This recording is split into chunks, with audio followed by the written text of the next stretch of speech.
Hey guys, how's it going? Today we are playing 1-2 at full tilt. I believe I said in my last video that I was going to make a 1-2 video, and so that's what we're doing today. I've been mining these games. This is the first hand I've played on the right, first hand I've played on the left. But I've been mining them for the last hour or so we would have some numbers, because I don't like readless videos. So. And I also like to be able to select good tables. And that's generally how I table select. I generally just open up a ton of tables and I let Poker Ace just show me where the fish are. So that's what we're doing today. And it's Saturday, so generally you can find some good games on Saturday. So Money Evil is the big reason we're at this table. And as you can see, credit total is the big reason we're on the right table. So this is obviously a good situation. 30, bump it up a little bit more. Someone's going to call us. Really want to maximize get as much value as we possibly can. And when you're out of position, you always want to take away the other player's positional advantage by making the pot as big as you can get away with pre-flop. So I expect him to, if he doesn't call, then credit total is going to call, because we can see that he's just credit total. Oh, that's surprising. We can just see that credit total is just a horrible player. Okay, so he just smooth calls. I'm going to make, let me think here. I've been playing around with my 3-betting size. This is such a great board for our hand that I want to make it look like I'm just kind of stabbing with ace-king. This is such a great board that I really don't want to scare him off of 10-10, Jack-Jack. Okay, great. I got him to push in with deuces. Now, that's exactly why I made that smallish 3-bet, smallish continuation bet. Because, when you bet 2/3 into something, into a 3-bet pot, it generally often does not convey a whole lot of strength. It makes it look like what I wanted it to look like. I wanted it to look like I was stabbing with ace-king and I missed. And I'm surprised you put it in with deuces. I was expecting action from like 8s, 9s, 10s, something like that. Obviously, if he has overcards, we're not going to get much from him unless he decides to make a big move.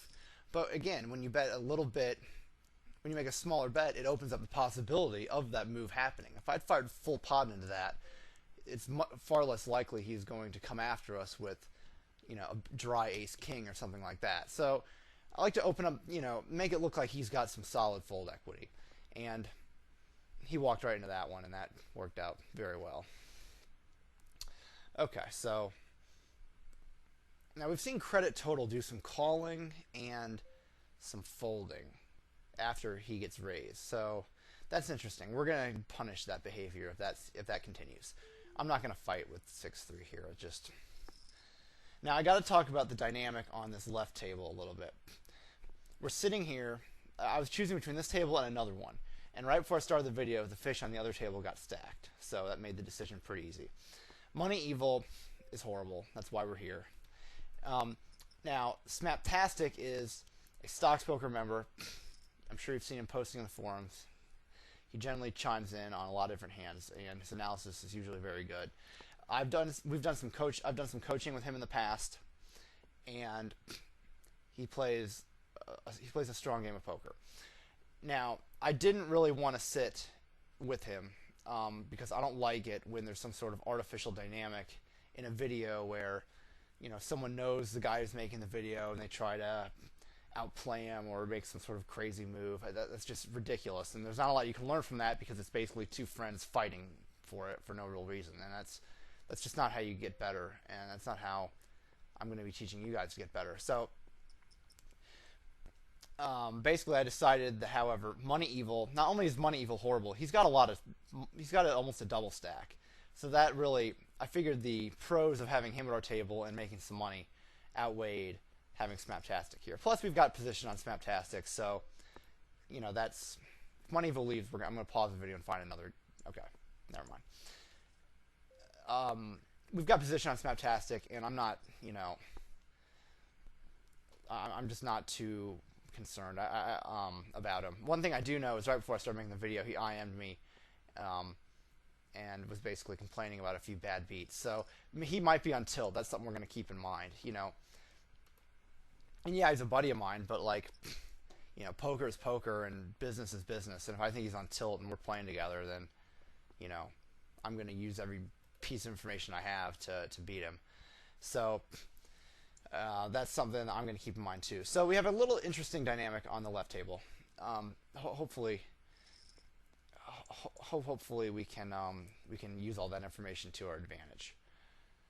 So let's see what we got going here. Credit total just picked up some chips. I didn't really see the hand, but okay. This hand we can raise. 10-9 flops all right out of position, and we want to make it clear that we also want to establish kind of what the dynamic is at the beginning of the game between me, the small blind, and the big blind. Just like I want to establish the dynamic between me, the big blind, and Zaner, the small blind, if we are in a blind battle. And I like to figure out what that dynamic is as quickly as possible, and I like to adjust as quickly as possible there. And if he starts to adjust to me, then we'll adjust our play back and hopefully be one step ahead of him the whole time. But obviously we're going to be playing a lot more pots as the big blind versus him than the small blind versus Graf Stacula, if that's his name. So that's just something else to keep in mind. I haven't really seen a whole lot of reason to... we haven't really had much of an... Well, let's just go ahead and raise this. Yeah, in a situation like this, you know, I want to see how loosely this guy's going to be calling from the big blind. That's going to be important, because if he calls every time he's in the big blind against our raise, we're going to have to trim it down a little bit. We're going to have to, you know, adjust our range downward and raise fewer hands just because we don't have that fold equity. So these are all things I like to figure out very quickly after arriving at the table. So I don't waste a lot of time or money making incorrect plays. So he calls. This looks like a 10. This looks like a flush draw. This could even be a 4. The thing is, nothing has changed here. He still has a flush draw. He still has top pair. You know, I don't see anything. I'd be surprised if he folds to a turn bet. So I'm going to check, and maybe we can hit our king. Okay, we miss. Now let's see what happens. Okay, he's an aggressive player. I would expect him to bet his 10 here. So I'm going to fire, and I'm going to fire quickly, and I'll explain it in a minute. Okay, he called me. Let's see what he got. Oh, wow. Okay, I was right about the flush draw. I wasn't putting him on a pair to go with it. Now, note how bad that pre-flop call was. That was absolutely horrible. 3-2 suited out of position is just god-awful. Now, about the river play, I knew he didn't have a top pair because he went check, check, turn, river. And we look at his aggression numbers. This is his flop, turn, and river aggression. I mean, he's got infinity river aggression. So it means he's not doing a lot of checking and calling like he just did with us. He's usually betting or he's folding. And he's going to bet. He would have bet Jack 10 on that river. That's just the type of guy he is. He's a lag. So that right there ruled it out for me. So that looked like a flush draw. And if he has an ace-high flush draw, I'm not going to check it back and just hand him the pot. So, but I also wanted to bet enough so that he could get him off of, like, in case he had a 4, like 5-4, or he had bottom pair. And it turns out he wasn't going to fold that. So all that means for us is we're just not going to bluff him very much at all. We're going to be value betting him. Now, I just bluffed him out of a pot, so that makes me think I can raise more here. And I tried to bluff him out of a pot. Okay, he folded. I thought we were going to get action there because of the move I just tried on him. That's a little unfortunate. That's okay, though. We do want to make a note. Just say, calling station, do not bluff. Played flush draw, passively out of position. And river pot, call, bottom pair, out of position. Okay. So we're starting to get an idea of what kind of guy this guy is. Alright, so this is an easy call. and this is an easy check fold. Against some guys, like, you can certainly make an argument for folding, but we're a little deep, and he's under the gun, so his range is probably tighter and stronger, and which makes me think we certainly have implied odds to hit our set here. And with deep money, that's always a good thing. But there's no other play there than check folding. That board just crushes his range. He hits it so hard. Okay, King 9 offsuit is a hand I will be raising. If it gets, I will fold it. I was going to fold it to a raise, but I'm raising it to. Okay, we don't know much about this guy. Oh man, this guy! I'm so tempted to call now. I'm just gonna fold. This guy's probably ahead of us. He's a 3. Excuse me. Okay, no, never mind. He's a 21-14. Almost misread my own stats. King 9 against a 3-better does not play well. It also doesn't play. We don't know what this guy. We don't know what money Evil's got. A cold call. His cold call of that 3-bet just doesn't tell us anything. We know he's not a good player. Bad players will cold call 3-bets with all kinds of stuff. So I folded based on this guy's 3-bet, not necessarily this guy's cold call. Okay.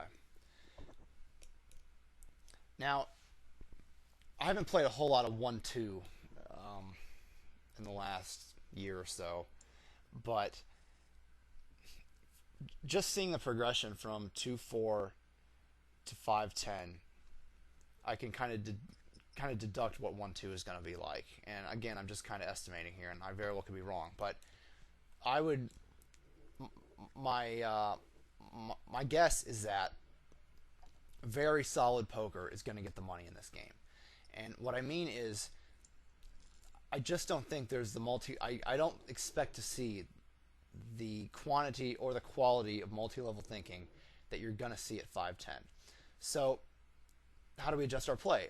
The answer is, it's actually pretty simple.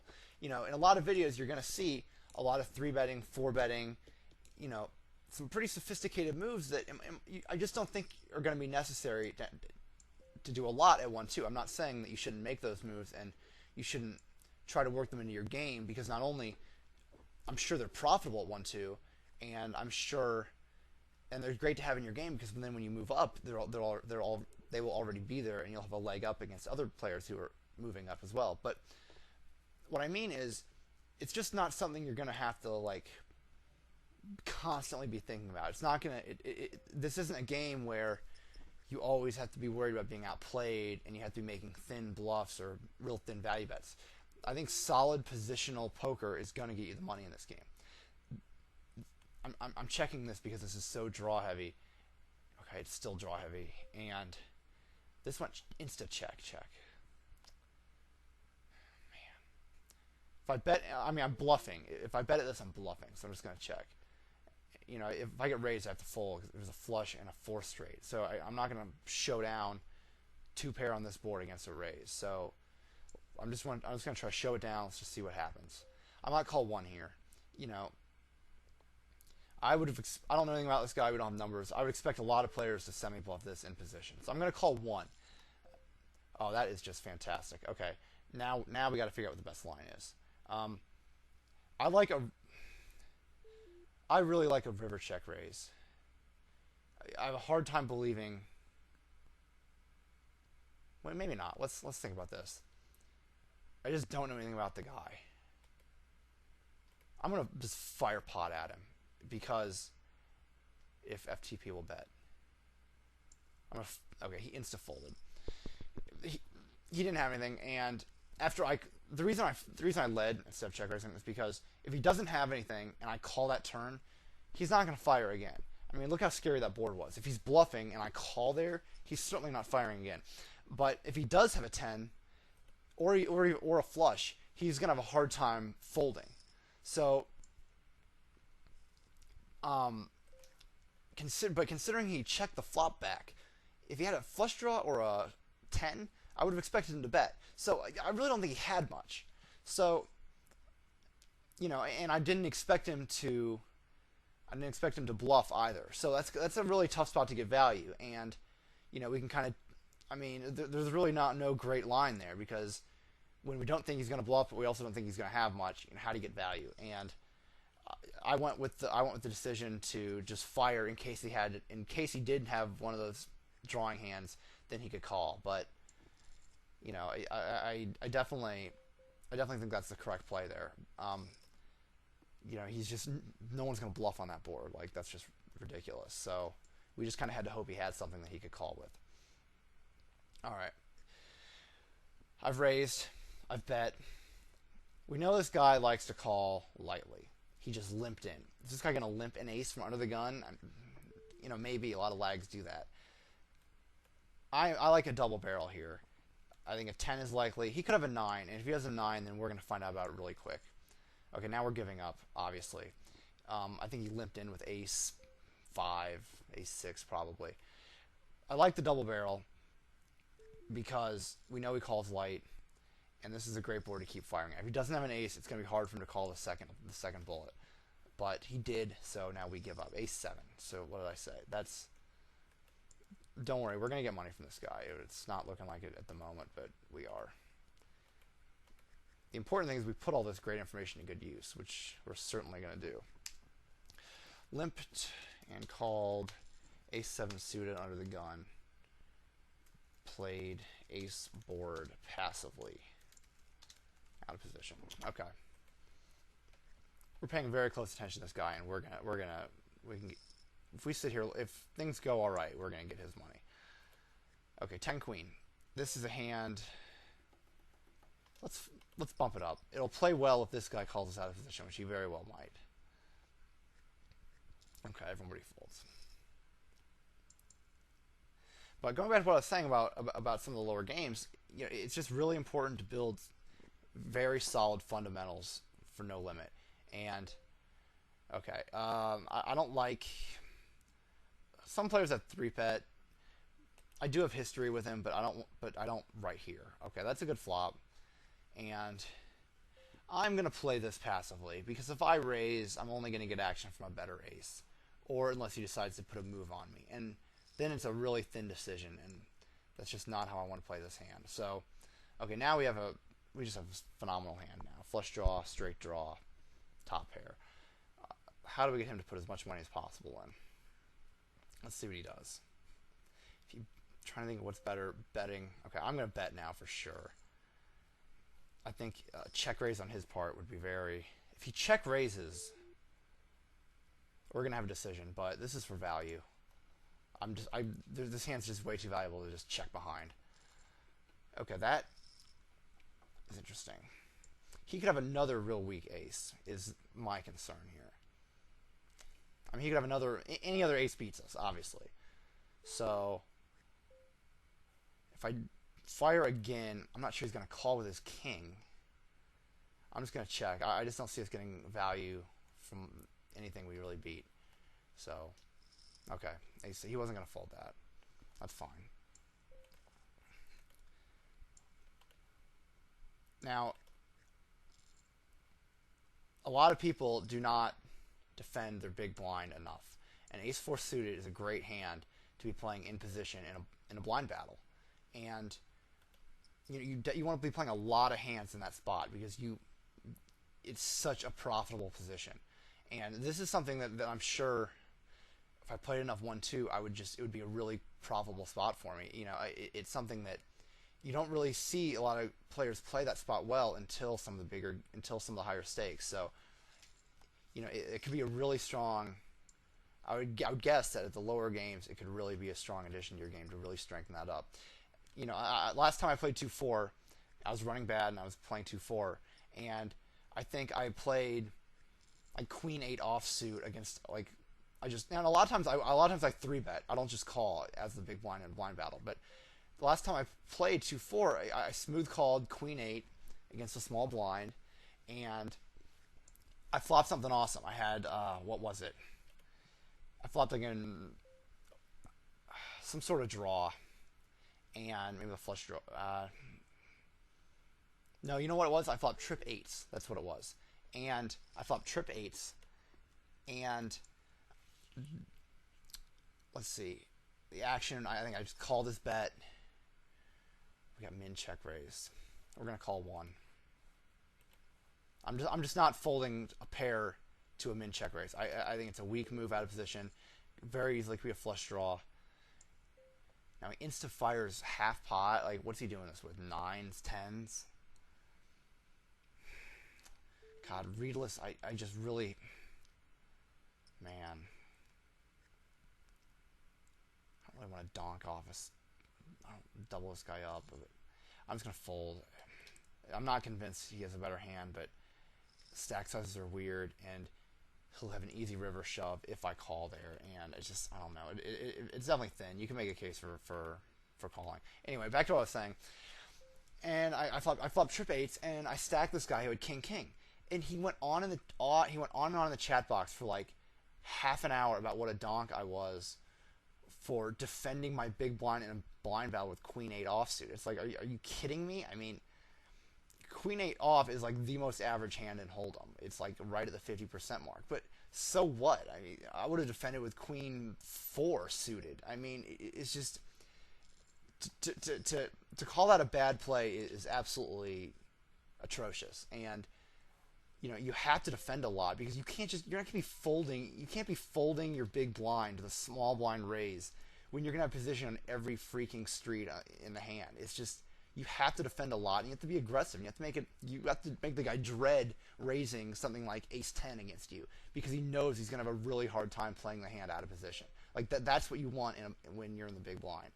So, okay, I think I made my point. Hopefully, I led into this guy. He called me. Now this board that's the worst card in the deck. I can't call a bet here because for one, the board could get even worse. 2, he could be ahead at this point.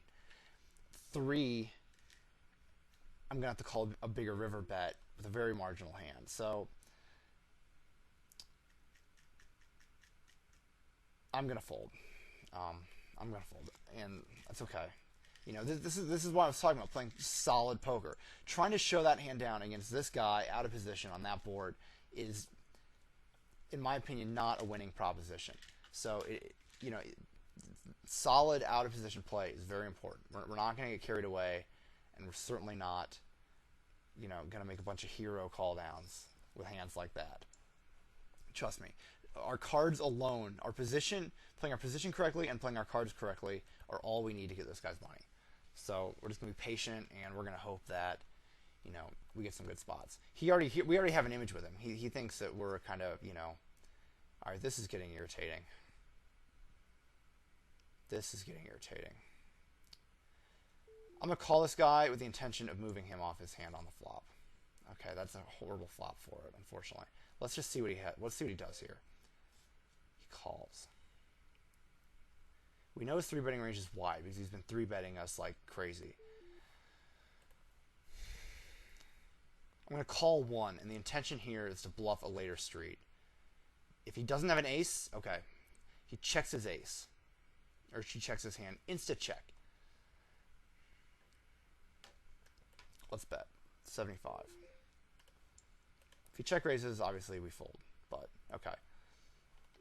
That's exactly why I called pre-flop. Exactly why I called the flop.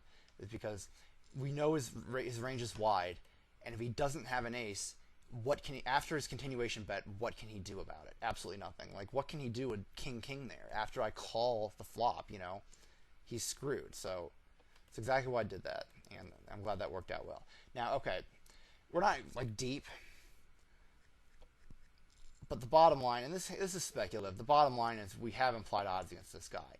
He's an over aggro fish, and we're in position with we flop our flush draw. That's just awesome. Okay, now the question is, do we bet? It's a very good question. Let's look at I want to look at his check raise number. It's low. It's 0 actually, but we only have 100 hands. Let's bet. Betting here does have drawbacks. There's no question about it. We're putting ourselves in a spot with a great draw, but a draw we're going to have to fold if he moves all in. However, I have to think that after he checks on that board, he's weak. And the reason I say that is because I'm not expecting this guy. The only hand I would expect this guy to check is queen, queen, queen for the top set. There's a straight draw out there. This guy's very aggressive. He's not going to check ace, ace there. I just don't see it happening. And I don't even see him checking queen, ace, queen there. And that wouldn't make any sense either. So on that board, a check, I think I'm going to take it for what it is. And I'm going to, I think he's probably a straightforward lag. And, I'm sure this guy runs bluffs, but when he checks right there, I just don't see him. It looks like he's giving up. So I think my fold equity there was exceptional. And that is exactly why I bet. Now, if he did something like call me, I would expect his calling hand to be something like king, queen. Yes, he could 3-bet king, queen. Jack, jack. He's 10-10, something like that. So if he calls me, it was possible he was going to call me. But I did not expect a check raise at all. But he very well could have called me. And in that case, whatever. We have all of our outs. We still have the betting lead, which means we might be able to see the river for free. So all good things. In general, I think a bet is stronger play, and we took down a nice pot. It's also an inflated 3-bet pot. You got to be taking those down. That's why we call 3-bet pots with position, is so we can do that on the flop. So very, very important. Now this table on the right is just not delivering. We have the fish left. We're playing with a bunch of tags. This is not a profitable spot. I'm going to get on a waiting list and try to replace that table. Unfortunately, this table on the left has enough action for us, so we're certainly in no we're certainly not without action. But okay, perfect. Something just popped up. I was on this wait list. Okay, great. The timing for that could not have been better. Okay, we're just gonna dump this table. I don't really care about playing the small blind with the button. And here we are. Let's see. So top choice, and the fish left on this table too. I just took the fish's seat. Well, whatever. Okay, here I raised. Very dry board. Let's just fire at it. Okay, we get called. Great card. I'm going to. I don't have history with this guy. A lot of players I would check raise. A lot of players I would check call. A lot of players I would bet hard because they know that I know it's a great card to bluff at. Here I'm putting this guy on either a flush draw, 9-9. If he had a set, he would have raised by now. I'm sorry, not 9-9, like 9-10 or something. And I'm going to tank it and shove. I'm going to tank it to make sure I don't really know what to do. I want him to call me. He calling me with 9-10 is light, but what am I going to do? And so I'm going to shove him in, obviously. I'm certainly not going to bet 60 into a 170. I mean, the stack sizes are fantastic for me to put him in. He's getting what? Almost 3 to 1. I mean, I expect a call a lot of the time. And he put himself in this terrible position by calling the turn. So let's just see what happens. I certainly don't expect him to bluff at it if I check. Therefore, betting is clearly the play. I don't expect him to bet simply because I've now fired twice. Because I fired the turn when the king showed up. I mean, I made it clear I like that card. Okay, what we got here? I can't wait to see this. Okay, he had exactly what I said he did. 9-8 that he wouldn't let go of. And he says that's a sick value bet. I think that was a very standard value bet. Maybe there's a difference between the way I think and the way these 1-2 regulars think. I don't think that was sick at all. I mean, his hand looked exactly like what it was, and it was so obvious. Like, why calls the flop? So he either has a flush draw or 9 or a suited connector that had a 9 in it, or if he was getting really tricky, a set. But I really don't think that was possible, considering I think we could rule the set out on the turn. But I also think a set raises on a flush draw board. Anyway, so then he calls the turn. A set would have definitely raised the turn because there's the king's out there. Yeah, I'm gonna bluff. I could be bluffing at it. Yeah, you're right. I also was that not like I'm pretty sure that was an under the gun raise. So the king hits my range pretty hard. I mean, when the king shows up and they fire again, like you can be a hero and make that call down, which is what that guy decided to be. But in general, I'd probably it's hard to say what I would do in his spot, but from my we're gonna 3-bet Snaptastic. From my point of view, the river shove was absolutely mandatory. He made it clear that he had the 9, and we didn't expect him to bluff the flush draw if we checked it to him after I bet the turn. So, I got exactly what I wanted out of that hand, and I really did not like his river call. But, and I also don't think my value bet was anything special. I think it was standard. So I want to make sure that that is something I hope everyone can take away from this. Value betting hands like that in games like this is going to be super profitable, and that's what I'm talking about. Strong fundamentals. Know when your hand is probably best, and even if it might feel a little thin, like maybe you're not used to making a play like that, just it's important to be able to go with it. Okay, I'm checking out another table up here. That guy. Okay, no, I'm not going to play it. We're just going to stick with this other table down here. We're getting enough great discussion off this left table that, I don't feel the need to find some other fish on the right table. So I think that it's an important lesson. Now, this is a great situation because we now have as much money as Money Evil does. So hopefully we can win some sort of massive pot off of him. I think he's exactly the kind of player that will overplay a big pair, probably not overplay a flush draw this deep, but definitely overplay a big pair. Maybe even something like top pair, top kicker with like ace king. Those are the type of hands I'm hoping we can make a better hand against. So hopefully we can line something like that up. Okay. Fantastic raises. He has 2 cards there. 9-3. I'm not going to even try to get cute with. It's just stupid. So, okay. Now this is like the 4th straight video I've run well in, which is, I mean, I should just make videos whenever I just play because, I'm running so bad at everywhere else. It's just disgusting. So I'm at least it feels good to win. I don't really care if it's at 1-2 or not. It's gonna help out a little bit. All right, so 9-8 standard open. We obviously want him to call. Now, if he had 3-bet, we would have definitely called with these stacks. Another great flop. We know this guy has been, in my opinion, he may have been out of line on that other hand where I folded the 6-8. Hard to say, but we're going to keep in mind that it is possible he gets out of line. Okay. Now, how do we get all the money in? I'm going to bet 35. 36, 37. Now what I'm doing, I'm setting this up. 37 plus 37. Okay, perfect. The whole idea was if he called, we'd have an easy river shove. It would have been a little bit less than a pot bet in his stack for me to shove.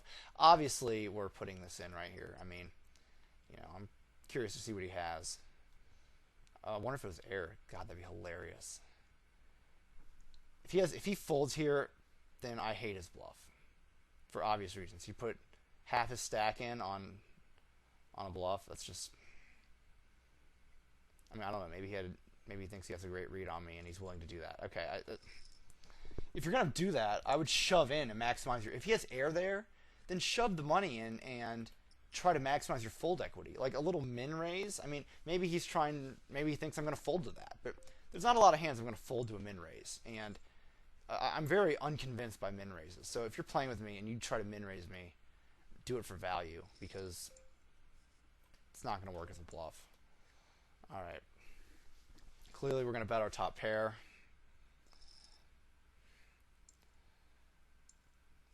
Okay, now what? Interesting card. Very interesting card. We know he calls me light. You know, he calls us so light. We're just gonna bet for value. I mean, yeah, we don't. There's not a lot of kings we beat. But those aren't the hands that I'm putting him on. I'm putting him on 10 Jack, Jack 10-9, you know, Queen Jack. I'm putting him on second pair type hands. I'm not putting him on top pair hands. Now, let's see here. That 7. It's just still a 2-card straight board. This is what I was talking about, value betting thing. I guess that's the theme of this video. Oh my god, what just happened? Did I check?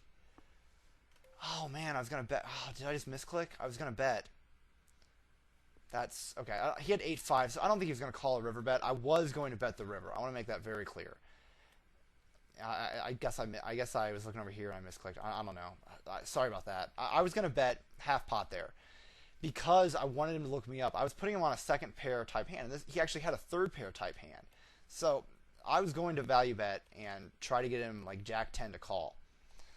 Now, that's a thin value bet. Like, look at this board. I'll fold this. Now, look at this board. Like, that's a scary board. I mean, it makes a lot of 2 pair of hands. It makes some straights. But we know he doesn't have a straight because he would have played it a lot differently. Sure. Okay, another good flop. Let's lead.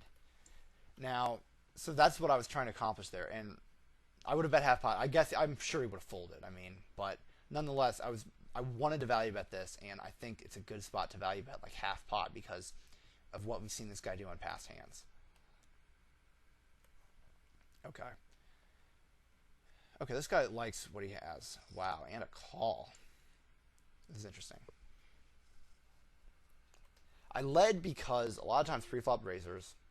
First off, I called this because it's a nice suited connector, even out of position, and I don't really play this hand for like top pair type things, but 3-way, good pot odds to come in. You know, that's okay. Closing the action, I don't really mind it. Some people would call it loose.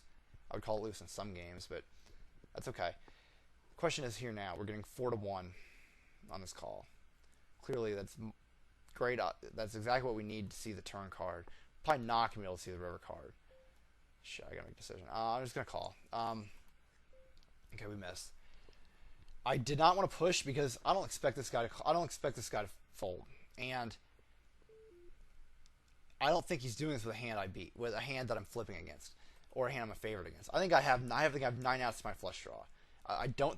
Okay, this guy has Jack-Jacks through Ace-Ace, and I did not have outs to overcards.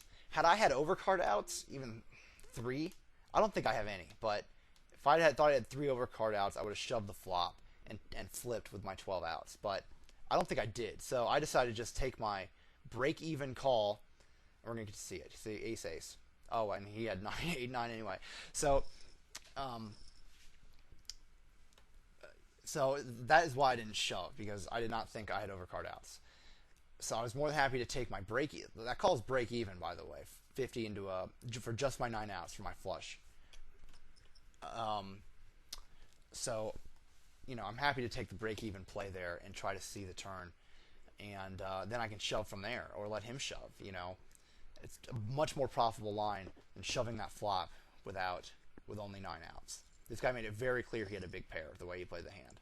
So I think it's just another example of solid fundamental play. You know, don't overestimate how many outs you have. And like that guy played his hand so strong, he insta raised the flop.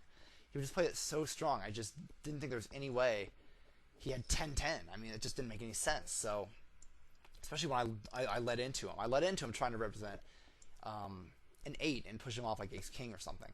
So, when that didn't happen, it was obvious what the guy had. So, you know, always try to... you always want to be conservative when you're estimating outs. I mean, you want to be real... I mean, obviously you want to be dead on, but you don't want to be optimistic, because then, you know, then you're just going to be putting the money in too light without odds, and just mathematically you're just going to lose, and you don't want that. So, okay. Money evil is... raise any... Okay, everybody folds. Sorry, got a little distracted. Okay, we're just going to check. I don't know what this guy is limping under the gun with, but I don't like it at all. This guy raises. Okay, I'm just going to fold.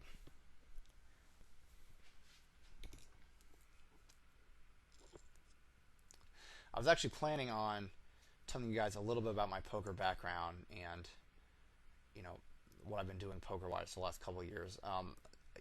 There's a lot of action in this video, so I didn't really get to that. So I'll hang on to that for the next video.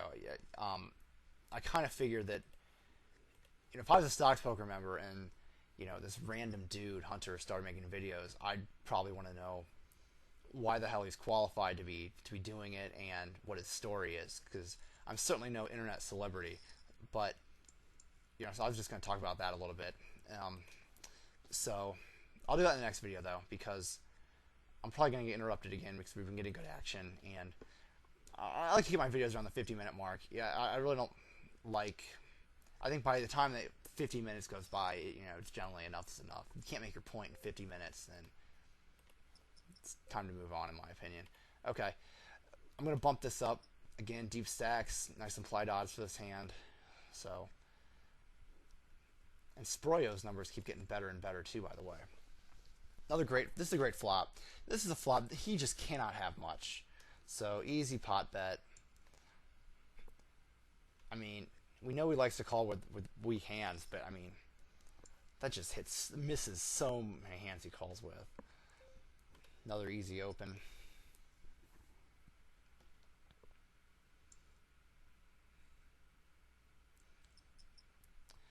Okay, this is a good result.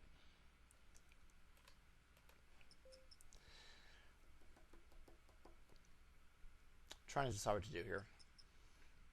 We don't have a ton of hands in this guy. Am I out of time? Okay, no, that's the other table.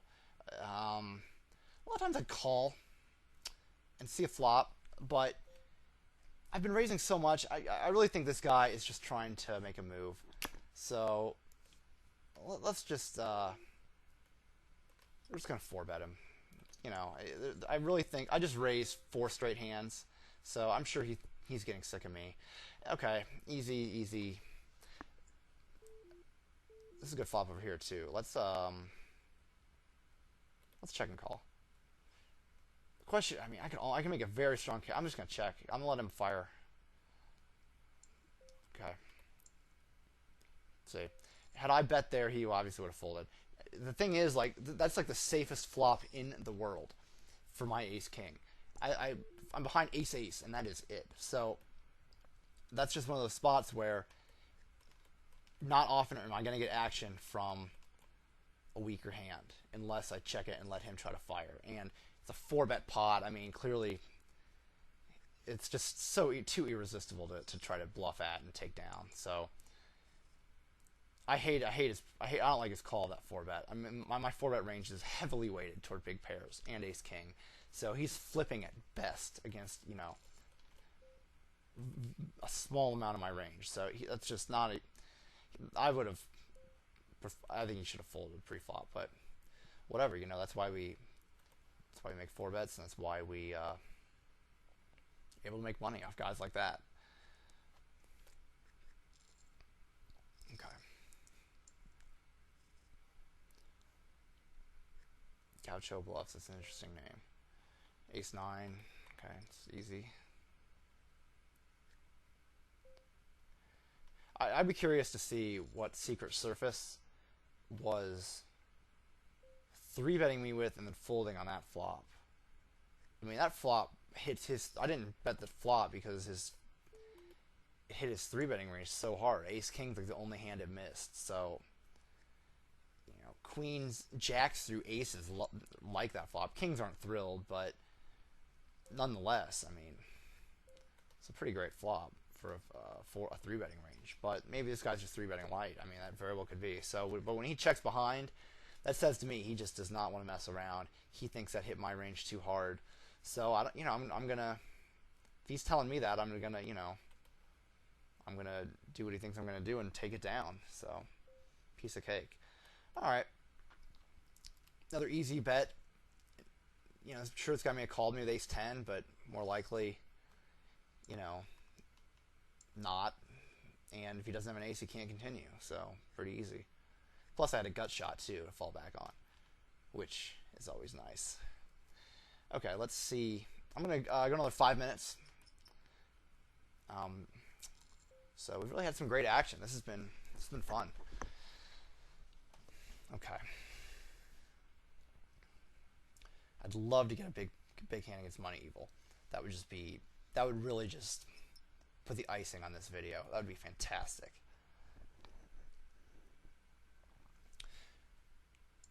Okay. I definitely don't see as much. I mean, this is such a small sample size. I mean, I can't really talk intelligently, but from what I've seen, I don't see the 3-demic and 4. What the hell did I just say?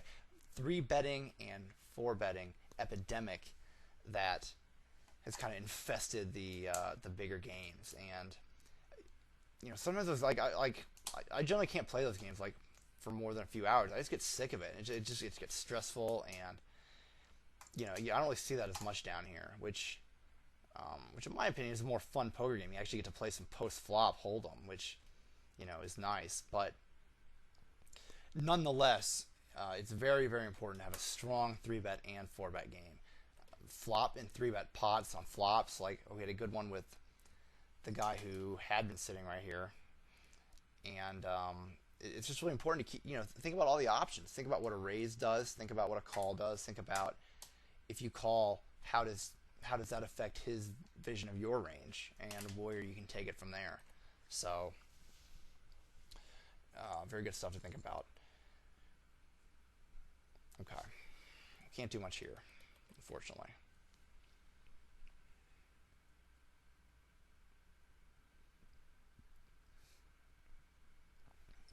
I don't have any reads on anyone on this right table. Like, I mean, obviously all of our attention's been on the left, but that's okay. Sometimes you have a 2-table video and you have 0 action and it's super boring, but fortunately. Okay, this is going to be a raise. I'm guessing he's going to open. Although maybe not, since this guy folded.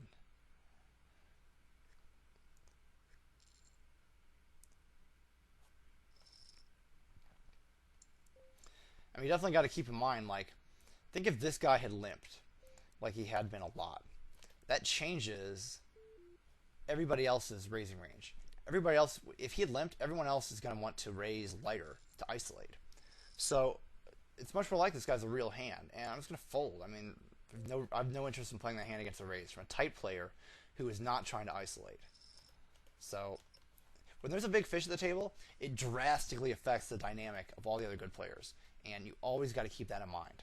I talked a little bit about this in my last video, but you really gotta focus on that, and you got to go with your gut on when another good player is putting a move on you because he thinks you're isolating or whatever. I mean, a lot of weird dynamics develop because of that, so you got to pay attention.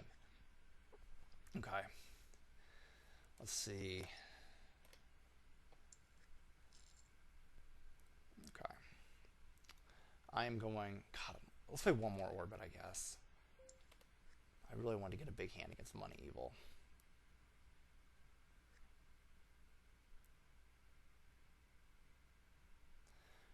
Okay, King 4. This is okay, we have to fold now. But this is a hand I would consider. I'd probably raise the big blind with. Mainly because of its suitedness. I would have definitely folded a King 4 offsuit. But okay, we're just not getting anything.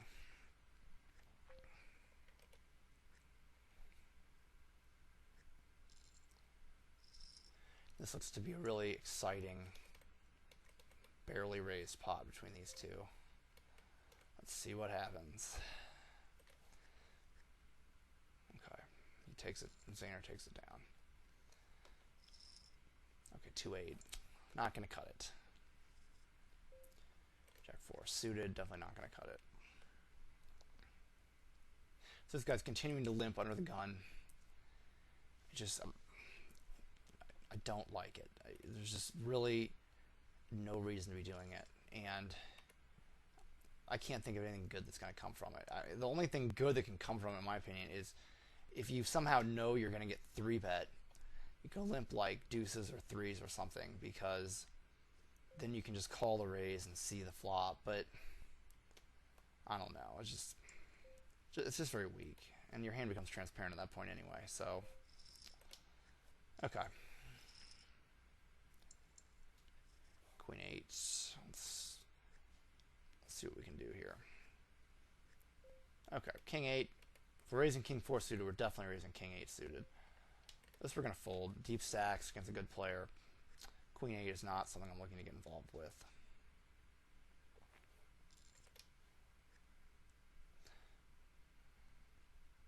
I can make a case for if the stacks were shallower, because I don't really want to 3-bet him with trash at this point. I want to 3-bet him with Queen 8 with money this deep is trash, and it's going to be a weak top pair of hands. It has no other real drawing possibilities. It's just not the kind of hand you want to get involved with. Something like 5-6 suited, then I can make a much stronger case for 3-betting. And I would have liked to 3-bet him because he's obviously isolating money evil, and we can take down a nice little pot pre-flop. But the other problem with the deep money is that he has implied odds against my stack to call with pretty much all of his opening range. So I'm not really going to be, I'm really not going to be folding a whole lot of hands. So, okay, another great flop. Into 2 people, we are going to bet this for value and because we want to build a decent pot. And we want to get all the money in. So hopefully someone has smooth called us with like ace jack or something like that. That's too bad.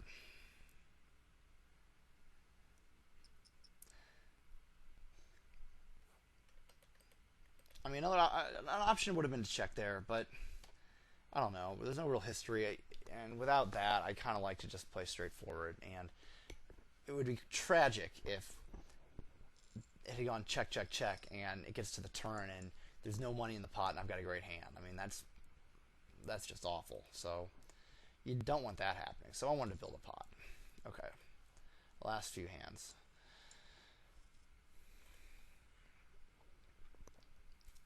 Five, 6. Too late. Okay, I want to see Snaptastic raise here. Okay, good. Unless you just have trash, you should be raising a lot when they limp, because it's such a weak play on their part. Okay, we didn't cash anything else, but that's okay. After this hand, we'll fire Poker Tracker, so okay, I'm gonna fold here. This hand does not fare well against a 3-bet.